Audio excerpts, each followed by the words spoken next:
Hi guys, welcome back to my channel. Today we're going to be talking about all the BL manhwas that I have read this month. Some of these BLs are completed, some are not completed. I'll be rating them from 1 to 10. 10 being I would highly recommend this. This is spectacular. This is amazing. This is fantastic. You have to read this.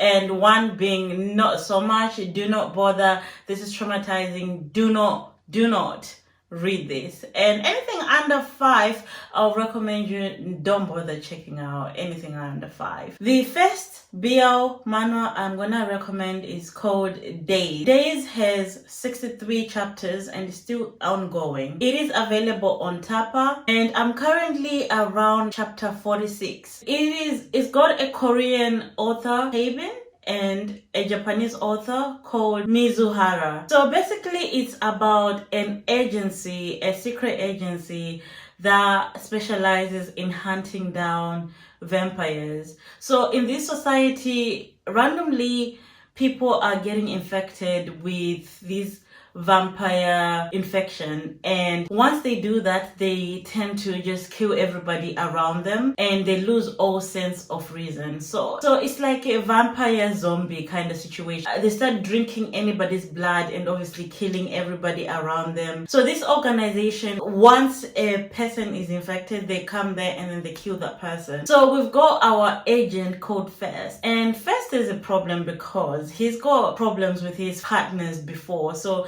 they usually work in pairs. So he has been requesting not to work with anybody, that he's good for himself and he wants to just do solo work. However, his manager is like, no, can't do. So they have teamed him up with Keith, who is a new recruit, and the new recruit is infatuated. He is smitten for First. He is just, and you figure this out within the first like 5 chapters, that he just likes everything about First. He just adores First. It was definitely love at first sight. And obviously at First is like, I don't want this person, I don't want anybody, because of his past traumas with other partners. I just don't want to work with anybody. So there's a little bit of resistance. So it's definitely like it's co-worker to lovers kind of situation going on. It's quite interesting. I really love the art in this manhwa. It is very detailed and it just feels so clean. It feels so, I really like it. It's definitely my style. There is definitely eye candy from both male lead and the male character. Like both Keith and First are just eye candy. They look gorgeous. They both look gorgeous. I love the art. I love the action. And First, although he's smaller than Keith, he's literally the strongest person. He is so strong. And you know, Keith being like the male lead, he is like the biggest green flag. This man will move mountain for First. Literally any little inconvenience that First has, he wants to solve it. Like, he's the biggest green flag and he goes above and beyond to solve any problems that First might have. I would also fall in love.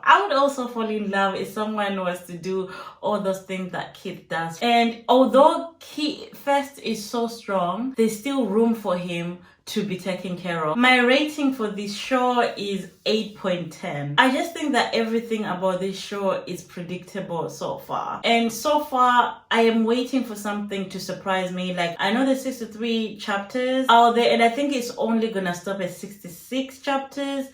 So far, I'm on 46, so nothing has really like shocked me. Or they're adorable, they're cute, but can they stand against the other great stories? But it's definitely worth reading. It's a story worth reading. The next story is Ned Project, is only 34 beautiful chapters. And the author is JL. I have finished all the chapters on this manhwa and I cannot wait for season 2. And each day I refresh and I'm waiting for on season 2. I think Net Project is either on Tapas or on Legion. it's between one of those. Basically, it's about this guy called Luke who has to break up with his girlfriend, Stacy, because Stacy has just developed a new kind of obsession with men with glasses and nerdy men. And one of the obsessions that fits the nerdy man is Andrew, who is like a new boy on campus, and then Luke and Andrew have to share accommodation, so they have to share, they are like roommates. And basically, because Stacy and Luke break up, Luke has to share that room with Andrew, okay? And Andrew is the reason for the breakup, because Stacy now has a very huge crush on Andrew, okay? It sounds very like superficial, but it's actually a very deep story. There's just more to this story and more to these characters that we are unraveling and unwrapping. And as the story progresses, we'll get to see and we get to learn why each character, why Andrew is the way he is, why is Luke the way he is. I do hope that in season 2 we'll get to know more, a little bit about Luke and his family and his background, because Luke is also very, we still don't know a lot about Luke. Right now we know about Andrew, and Andrew is hot. Okay, Andrew is hot. He's one sexy person, and I can see why the girlfriend broke up with Luke, because he is one of those people that are they're just gorgeous, okay? And when you get to learn his character and his history, it's also quite surprising that he's got such a deep, complicated history, and that makes him who he is today. I love everything about this manhwa, okay? There is just nothing I hate about this manhwa. I love the pacing, okay? The art is gorgeous. Luke and Andrew just look so good. Each scene, it demands your attention.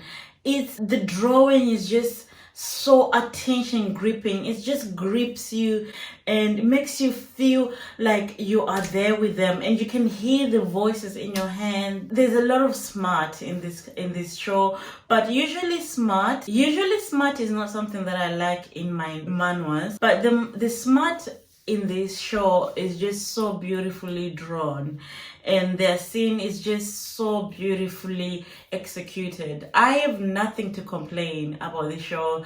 I love them together. They have such a healthy, beautiful relationship. It's really a breath of fresh air right now, especially if you're taking a break from reading BL manhwas and you just want to get that mojo back to reading manhwas again. This will be the perfect BL manhwa to do that. This show would definitely go in my top 10 BL manhwas of all time. So I'll rate this a 9.5 for now, until we get a season 2 and we see how the authors progress the story further. The third manhwa I want to talk about is called Be My Villain. Now, Be My Villain has 105 chapters. It is available on Webtoon and it's absolutely free, so there really is no reason why people cannot read it on Webtoon. I have read about 50 chapters so far. It's about Miles, who is a high schooler, who is very average and normal, by the way.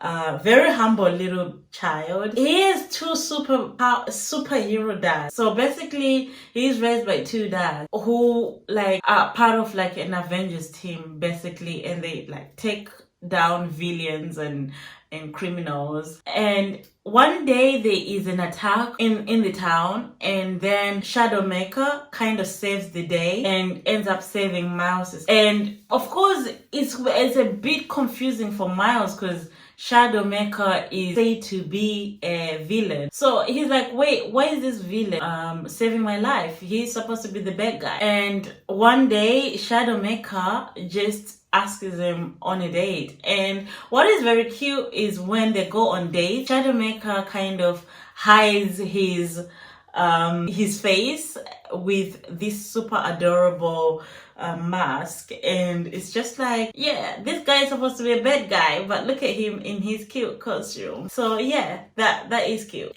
This story is basically based in America, and it's super liberal because it's super normal in the story that this guy has two gay dads, and like nobody questions it or anything like that. And it's really, really lovely to see a story like that where it's super normal. And I hope one day we can all have two gay dads out there taking care of their kids as if it's normal all around the world. And I am very interested in the two dads. I hope that we can get like a spin-off on the two dads and how they met and how their love relationship started. And in terms of Shadowmaker and Miles, they are very, very cute together. They are just so super adorable couple. One is an extrovert, one is an introvert. The art is average. I wouldn't say it's out there, like I wouldn't say it's like the best thing I've ever seen, but I really like everything about the show. It's still ongoing, and I'm really excited to finish reading the rest. I would highly recommend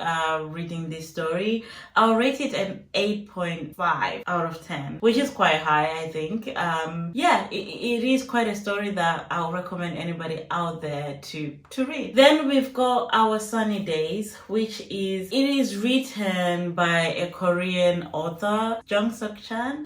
It is available on Legion, only 25 chapters. I'm waiting for more chapters. So it's about this guy. He used to work in the military, and he one day finds out his girlfriend is pregnant. So the girlfriend gives birth to a baby, and of course something happens and they break up, and then he moves to a countryside with the little baby.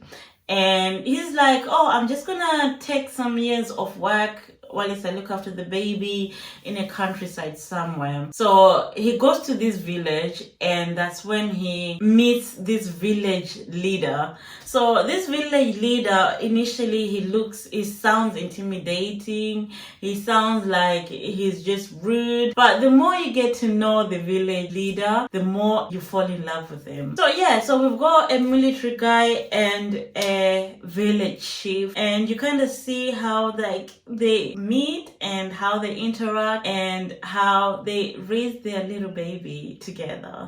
They are so cute. I literally love this webtoon. The two men are so hot, like gorgeous bodies. It's definitely eye candy upon eye candy. I love everything about the art. It looks so beautiful. The men are hot. I don't know if I say the men are hot, but the men are really hot. The thing about this show though is that the R-rated scenes, the smart, it feels too intimate sometimes. I know it's only been 25 chapters, but sometimes I feel uncomfortable reading the smart because they are too intimate. Even when they are kissing, it feels like I'm disturbing something here. Like they feel authentic, and it feels like you can feel their feelings for each other. And sometimes my heart just goes boom, boom, boom, boom. You know, it's very, very few manhwas that have managed to do that for me. So yeah, I feel uncomfortable reading this one, but I will still read it anyway. And the baby is so cute, and like the whole concept of having two buff, hot men somewhere in the village, just doing village work and looking after their baby and just like doing like normal stuff. It's just I didn't think I would like this because I usually like explosion, I like drama, I like plots, I like just more complicated things. And this drama is nothing but that. You won't get to cry, or you won't get to have a Ruka moment or anything like that, but it's just lovely to read. The main tag of this show is comedy, and you will laugh. because it is funny. I did manage to chuckle a few times, and if you know me, I don't really laugh when I read manhwa. I kind of have a serious face and I'm just reading, and the fact that this manhwa managed to make me chuckle a few times is a testament of how the comedy is well presented. It's not serious, there's no angst, there's no sadness. It's like a little oasis in a desert. To be honest, like I said before, I'm not really a fan of slice of life. It has really changed my view on the whole genre. A wholesome, adorable manhwa. I know this story only has 25 chapters, but I'll rate it a 9.5. Okay, the only reason I'm rating a 9.5 is because it is not finished yet, and it's only 25 chapters, and I can't help but smile every time I think about this story. And the last manhwa that I want to talk about is Into the Rose. This manhwa has 42 chapters right now. However, there is a novel that I have actually read. So basically, it's an omega verse where the uke falls in love with the seme, who's I don't know how to pronounce their names, so I'm gonna be using the first initial of their names. So we've got A and K. A falls in love with K. A is from a rich upper class, noble class, and K is not. So K falls in love and is like, I want that man. However, K is like, yo, dude, like there's so much difference in class and how society is gonna view us as a couple. So instead of dating A, K then looks for A's cousin so that he can date like a lookalike of A. And the cousin is an omega, and the cousin then gets pregnant. And then once A finds out that obviously the cousin is pregnant and they are together, and he then kind of plans something in terms of he plans to scare the cousin away, just to vent his anger. However, the people that he hire, they end up taking things too far. Unfortunately, the cousin end up dying. And so basically K then is like, oh damn, so you made my omega die. Basically, it's a story of sexual assault across 3 lifetimes, and eventually they do work something out in the 2nd or 3rd lifetime. And also there's a lot of trigger warnings such as miscarriage as well, forced miscarriage. There's no reason for anybody out there to read this manhwa, because I have read the novel and it's very traumatizing. I don't know who had this author, and I think this author needs to go to therapy or something. There's just no redeeming quality about this manhwa. The storyline just is so terribly bad and traumatizing. I think that even for me, I have PTSD, okay, reading this story. And the fact that A, who keeps on going to somebody that abuses him across 3 lifetimes, it's crazy to me, okay? It's really crazy. Don't read this unless you want to feel pain, unless you want to cry, unless you love toxic relationship and that makes your heart pump. Then there's no reason to read this manhwa. I'll give this manhwa a 1 out of 10 because for some reason I still thought there'll be a redeem arc for K, but there was no redeem arc. So I was reading just for that. The fact that I managed to read throughout hoping that there will be a redeeming arc and there was none. Don't think that the male lead is going to change his mind. He's not. He's gonna be the same piece of us across 3 lifetimes, and it's just ridiculous to me. I have never seen such a horrible, unhealthy human being that ever existed in this world. I just feel like the male lead should never be blessed with a love. It should never be blessed with a relationship. He should live on this earth and die single. K was so toxic to the point where I just thought there was no love in his heart. He's just such a toxic person. I don't even know what to say. Don't read this novel. I don't know what else to say really. It's toxic, it's horrible. I would not recommend. 1 out of 10. And that's it. it. That's all I can say. Those are all the manhwas I've read this month. To be honest, I could read more, but I am distracted with, I'm watching so many BL dramas right now. I'm watching also BL novels. I'm also watching, like, I have also gone back to reading Tower of God that I have gotten because there's a season 2. I didn't watch season 1 when it came out. Now I'm watching season 2 of Tower of God, and I was like, okay, I need to just start from the very beginning. So I'm reading that, and I'm also reading some of the action manhwas that I've always kept up to date with, and also I am watching that BL anime that is out, which is I'm gonna have an initial reaction impression out probably this week. So yeah, because of that, there is just so much on my plate, and I also have to work, that I have not read any more manhwas other than these 5. So hopefully the next coming month I'll be able to read more manhwas, and if you guys can recommend any more manhwas, let me know down below. And what do you think about the manhwas that I've talked about? And have you read any? And are there any that you're reading? Let me know. Thank you so much for watching. Like and subscribe. Bye.